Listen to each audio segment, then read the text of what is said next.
warahmatullahi wabarakatuh. Kami dari kelas 42, kami dari kelompok 2. Perkenalkan, nama saya Fatin Afif Mutakin Sampurno. Perkenalkan, nama saya Altan Kansa Firdaus. Perkenalkan, nama saya Gatan Ahmad Al-Farizi. Perkenalkan, nama saya Muhammad Akil Devan Alamsa.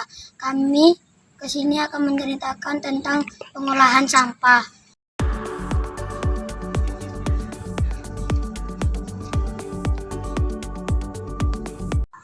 Kami ingin mengetahui proses pengelolaan sampah di TPA ini.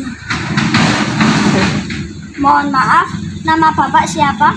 Oh ya, nama saya Muhammad Arifin. Di sini sebagai karyawan pengolahan sampah TPA Talangagung.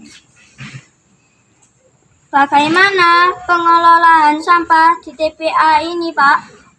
Nah, untuk pengolahan sampah di TPA Talangagung ini kita ada 2 proses. Untuk zona 1 di sini dibagi menjadi 3 zona. Zona 1 itu di sebelah selatan, zona 2 di sebelah belakangnya adik-adik ini sampai ke utara, zona 2 yang ini. Zona 3 yang ini, zona 3 yang bawah ini. Nah, zona 1 itu dibagi menjadi 2 sel. Sel 1, sel 2. Nah, di zona 1 itu kita masih pakai sistem open dumping.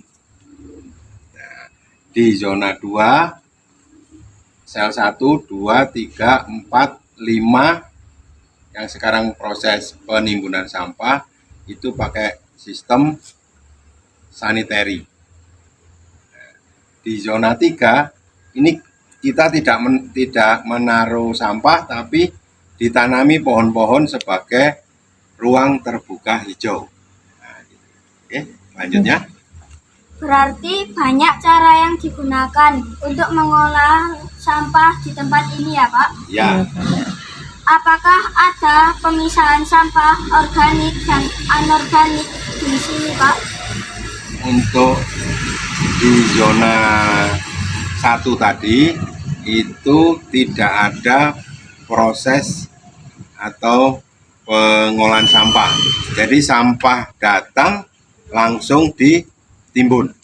Nah, untuk di zona 2 yang kita pakai sistem sanitary itu sudah ada pengolahan. Baik pengolahan sampah organik maupun anorganiknya. Nah, untuk sampah organik ini kita manfaatkan yang pertama dibuat kompos, yang kedua kita manfaatkan sebagai bahan bakar pengganti LPG, namanya gas metan. Nah, untuk sampah yang anorganik itu dibantu oleh beberapa pemulung itu memilah sampah yang ada di TPA. Nah, terus ada lagi petugas pengangkut sampah, khususnya petugas pengangkut sampah yang berbasis masyarakat, yang ada tosa, ada pickup, ada gerobak, ada truk. Nah, itu mereka tidak boleh langsung membuang sampah di sel aktif. Jadi mereka sebelum membuang sampah itu harus dipilah lagi. Mana-mana sampah anorganik yang masih mempunyai nilai jual, mereka wajib memilah sampahnya dulu. Jadi sampah-sampah itu hasil dari pengambilan sampah di rumah-rumah, itu diangkut oleh petugas pengangkut sampah. Nah, sampai di TPA ini mereka tidak boleh langsung dibuang ke sel aktif, tapi mereka wajib memilah sampahnya lagi.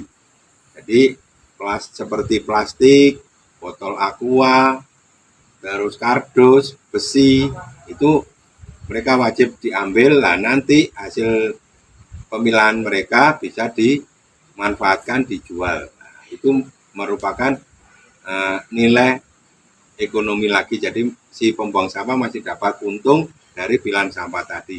Nah, untuk sampah-sampah yang tidak diambil, nah itu baru boleh dibuang ke sel aktif tadi. Kapan sampah-sampah dari rumah warga diangkut ke TPA, Pak? Sampah-sampah diangkut dari sumber sampah atau dari rumah-rumah itu tergantung kesepakatan masyarakat biasanya.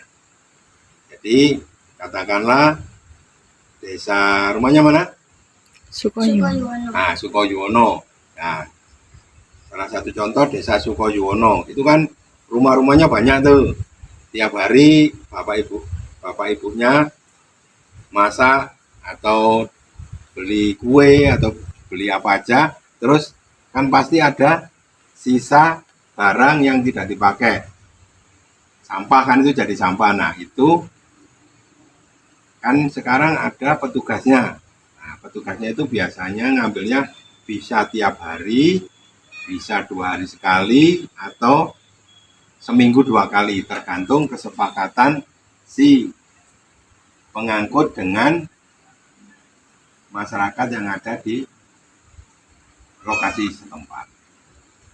Itu. Ada yang tiap hari, ada yang 2 hari sekali, ada yang seminggu sekali, ada yang seminggu 2 kali. Nah, dari titik-titik pengambilan, katakanlah kalau dari rumah yang jauh itu biasanya ada namanya TPST. Nah, sebelum dibuang ke TPA itu yang jaraknya jauh-jauh kayak di Karangkates, Ngebruk itu biasanya ada TPST. Jadi dari rumah diangkut, dibuang ke TPST. Nah, di TPST itu biasanya nanti sampahnya dipilah-pilah lagi. Nah, baru sampah-sampah yang tidak punya nilai ekonomi itu residunya atau sisanya, bahasa gampangnya sisanya, itu baru diangkut lagi, dibuang ke TPA. Itu kan memerlukan waktu juga. Jadi kalau di rumah diambil tiap hari, ditaruh di TPST dipilah, biasanya 2-3 hari baru diangkut ke TPA. Seperti itu. Ya, lanjut. Aktif. Kalau pasif seperti ini berarti sudah tidak ditimbun sampah baru. Tidak timbun sampah baru. Kemudian biar suasananya tidak gersang, sampah yang kita sudah tidak isi sampah baru itu ditutup dengan tanah. Nah, setelah ditutup dengan tanah, nanti kalau sudah tumbuh rumput-rumput itu baru kita tanami pohon-pohon. Bau busuk dari sampah. Nah, bau busuk dari sampah itu kan ada 2 jenis. Ada cair, ada gas.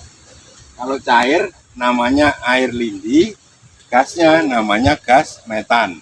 Nah, biar baunya tidak mencemari udara di lingkungan sekitar TPA, itu ditanami pohon-pohon seperti ini. Nah, ditanami kok bisa begitu, Pak? Nah, pohon-pohon ini pada waktu siang hari itu ada proses fotosintesis. Sudah ada pelajaran. Nah, seperti itu. Jadi pada waktu siang hari itu ada proses fotosintesis. Fotosintesis. Jadi pohon menyerap bau sampah, terus pohonnya mengeluarkan apa? Oksigen. Makanya biarpun adik-adik dekat dengan timbunan sampah itu tidak bau. Karena apa? Bau yang nggak enak tadi sudah disedot oleh tumbuh-tumbuhan. Nah, yang keluar oksigen. Nah, di samping itu gas metannya di TPA Talangagung ini dialirkan lewat pipa-pipa sebagai bahan bakar pengganti LPG. Nah, jadi bisa buat masak, terus bisa buat bahan bakar generator atau genset.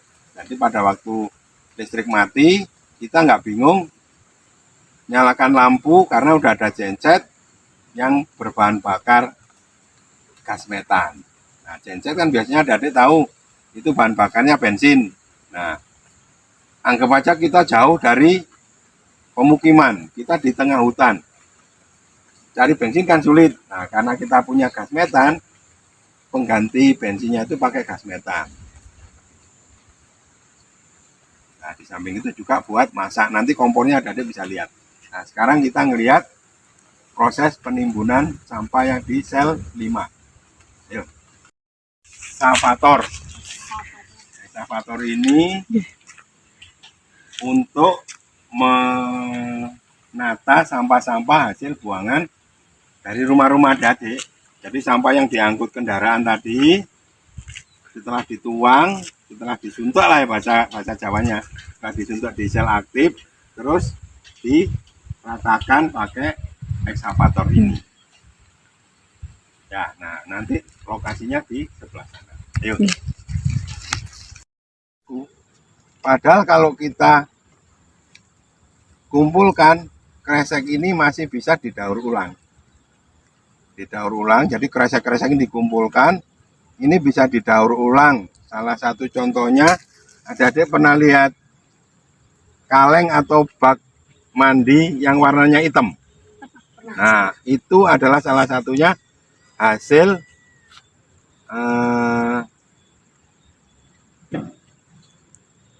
istilahnya hasil dari recycle, daur ulang. Jadi kresek didaur ulang jadi bak, kaleng atau pot bunga yang warnanya hitam.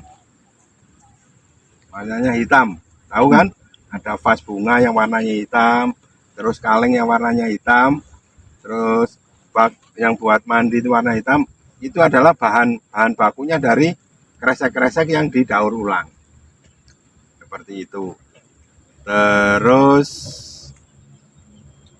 botol-botol aqua itu juga masih bisa didaur ulang. Ada pertanyaan lagi, mumpung masih di sini. Ayo. Sampah plastik itu dibakar apa enggak?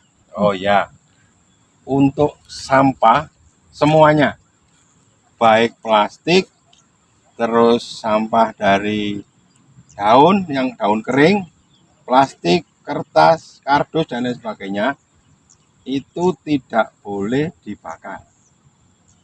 Kenapa tidak boleh dibakar? Karena hasil dari pembakaran sampah tadi kan mengeluarkan asap, beluk ya, beluk ono beluke. Nah, asap itu akan mencemari lingkungan, yaitu khususnya udara.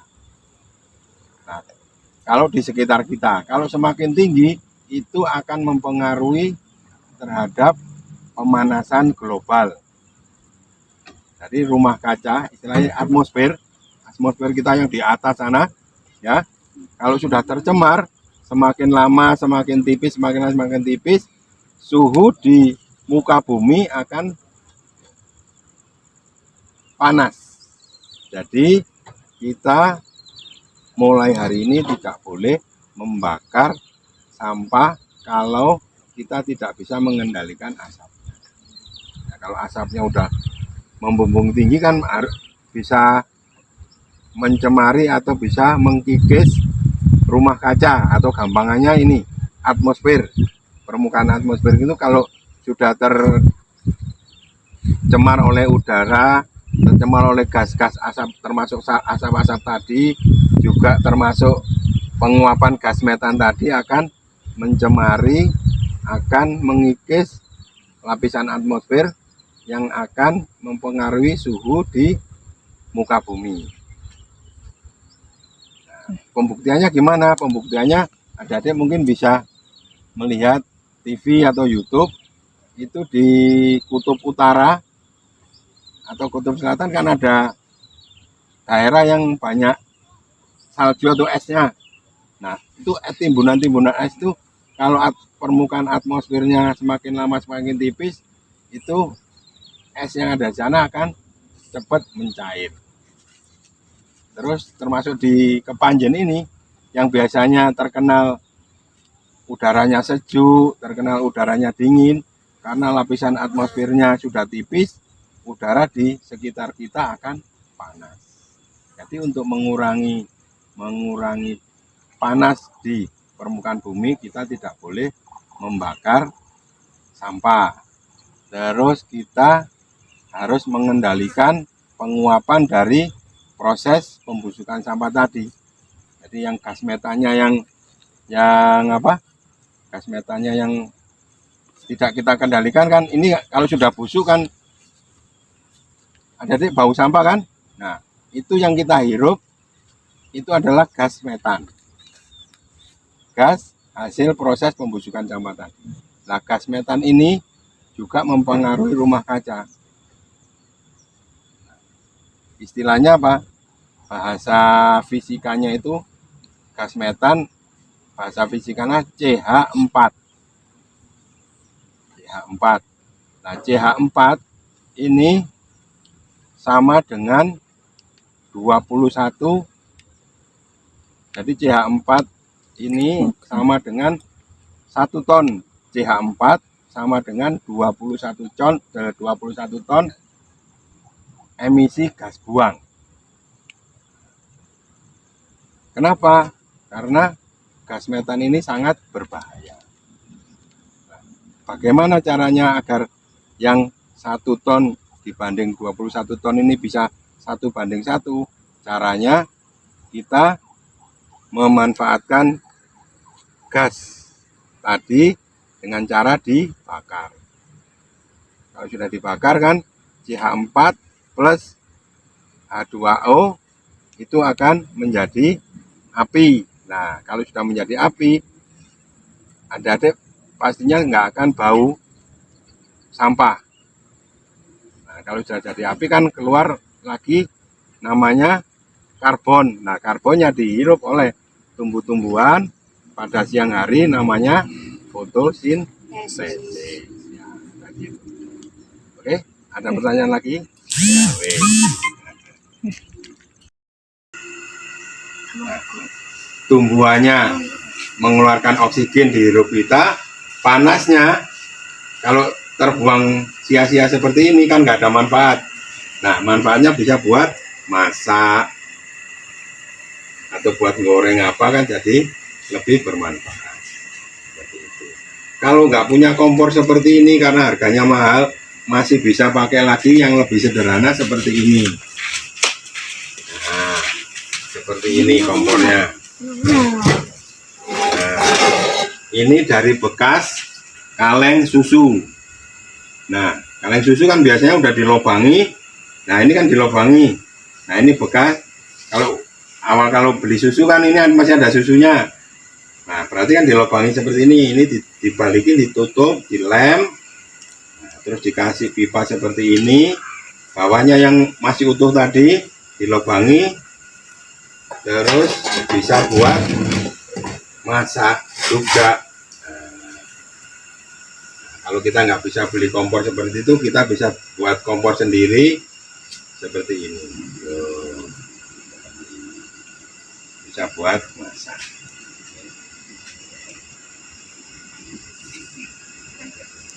Nah, bedanya gas metan dengan LPG. Kalau LPG, nah biar nggak kaget sama. Nah, kalau LPG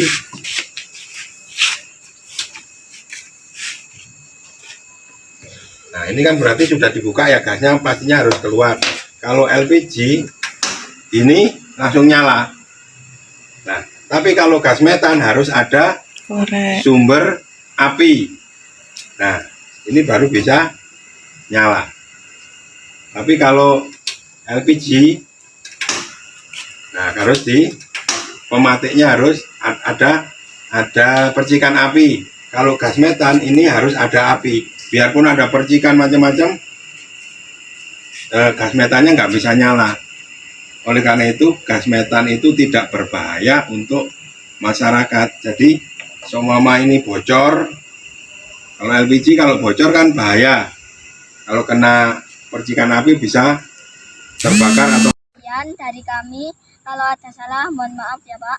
Ya. Terima kasih atas perhatiannya.